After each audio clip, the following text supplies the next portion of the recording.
There are two things you want to audit in your life, right? The number one thing you want to audit is how you feel emotionally on a daily basis. Number two, audit your friends. Alright, so I read your comment, Brit.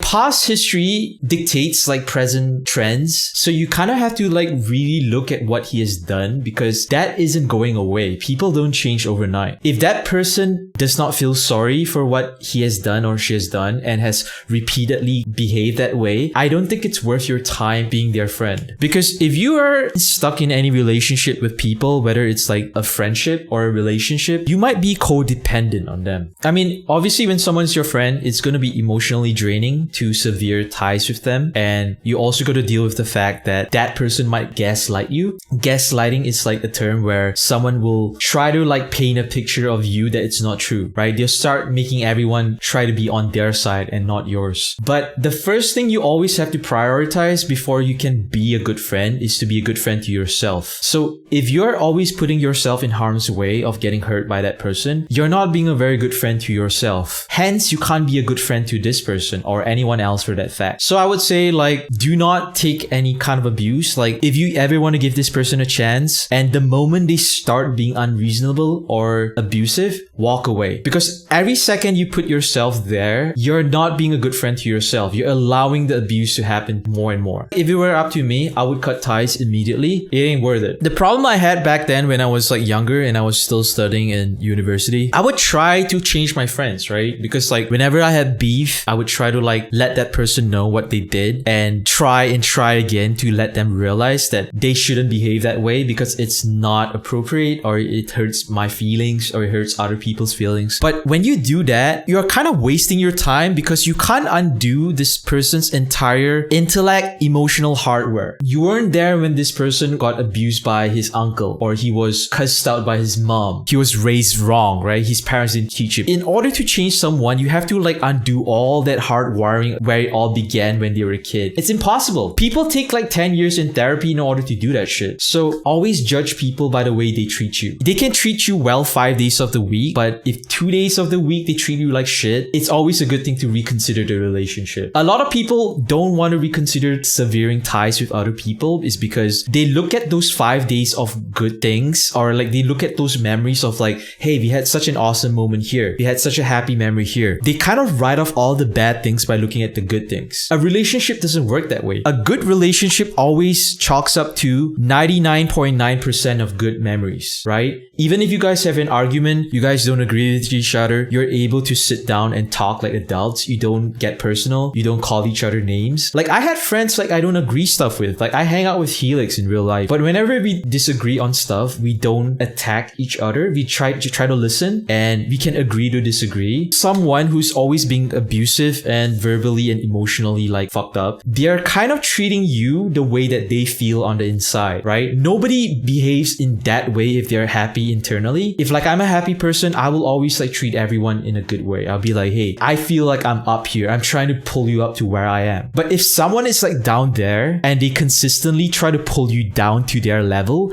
they will not be happy when you are happy. That person probably has like parental issues, and they feel that since you probably might have some maternal instincts, they're taking advantage of that, right? Some guys are fucking idiots, right? They don't look for other people to be their contemporaries. They don't look at them to be their peers. They're looking for people to become like a mother figure or father figure, or to kind of like fill up this void in their life that they have been going through for a long time. I think you in his life fill up a certain void. He uses you as like a punching bag to like get rid of all his negative and fucked up emotions. And that's messed up, bro. That's not a friendship. That's like a hostage victim situation. If there's a consistent history of like this person being this way, you should move on with your life. Remove them completely from everything, you know? Like you can try to be cordial about it. You'd be like, hey, I don't want to have anything to do with you. I wish you the best in life. You know, I wish you the best of happiness, but right now you're not contributing to mine, and I don't want to do anything with you.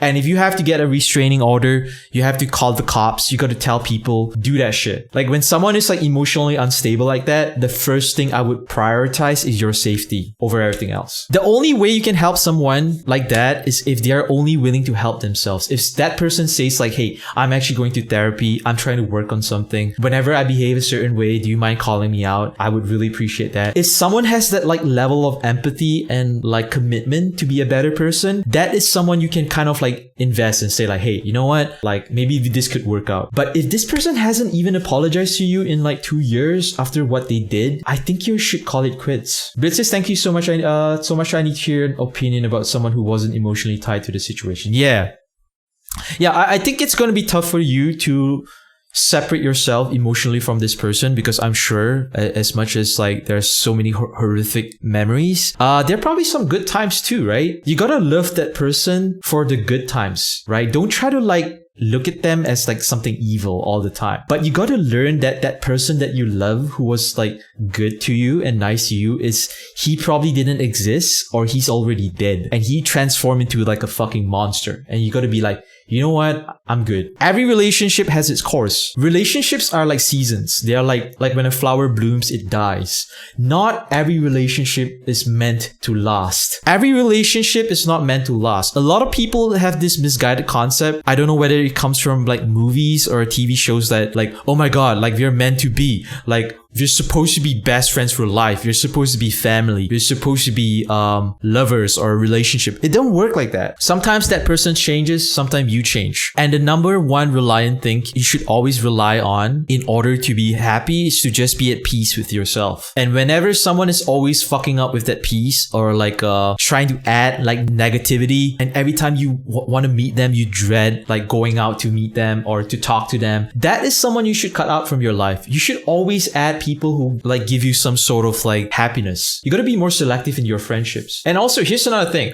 Like, I'm going to tell you something like is slightly controversial. I know a majority of people disagree with me, but you have to take a certain level of responsibility. Like, whenever you're abused by someone or you are in a toxic relationship, you got to accept some responsibility of picking that person, to allow that person to be in your life. So the universe will keep giving you more of that shit if you don't learn from your mistakes. The best way you can learn from your mistakes is to try to understand like, oh, I am fatally attracted to these kind of people. They don't bring a lot of benefit in my life, but I'm fatally attracted to them because of, you know, all my childhood experiences. And when you are able to recognize the pattern of like, yo, I'm suffering from this person because I brought this person into my life. I decided to engage with this person, right? All the signs were there, but I chose to ignore them. Just take it as an experience. Don't beat up yourself over it, but just take it as like, I'm gonna count my losses. This is something I will never ever allow to happen in my life again. There is something I want to tell like everyone in chat. Like it doesn't matter if you have this problem or not, but there are two things you want to audit in your life, right? The number one thing you want to audit is how you feel emotionally on a daily basis. And auditing is like kind of like making sure like, okay, this is causing me stress. This is causing me happiness. This is causing me a lot of peace, right? Audit yourself first. Number two, audit your friends, because you can be like someone who's incredibly positive, uplifting, and peaceful about life and wanting to like make people happy. You could be that person, but because your friends that you hang around are like the total opposite, that you could fuck up your whole situation. So always audit two things in your life. Yourself, number one, and the people around you. And don't ever make compromises. Whenever someone is like, they don't meet up to your standard of like what you think a friend should be or what a good relationship partner is, cut that person out, right? Try to work it. Try to tell that person, hey, you know, I'm not happy that you did this thing. Like I had like some instances like with Helix, like back in the day, I was more insensitive and he would call me out and he'd be like, yo, that was uncalled for. Like, why the fuck you like talking like that, right? So I decided to change. I apologized. I was like, hey man, that was really uncalled for. You know, I was just playing. You know, I won't say it again. And because of that, there is like a growth in the friendship. If that thing doesn't happen in your friendship or your relationships where you call out someone for hurting you or they call out you for hurting them, and there's no like compromise, there's no like workaround, it ain't worth it, bro. It sounds like in your relationship with this dude, you're always trying to give in. There was never a point that person gave in to your request to be a better person. Yeah, I hope that helps you. At the end of the day, you only get one life. Every time you think that friend of yours is like the last friend you'll ever have, or that person, you don't have a lot of friends, think again. There's so many people on this planet that you're meant to be with, but you're not allowing them to be in your life because you're not making the space for them. So in order to make the space for the right people to be in your life, you have to start to audit yourself and your friends. If that hurts, you got to remove them. Do it. Trust me, it's worth it.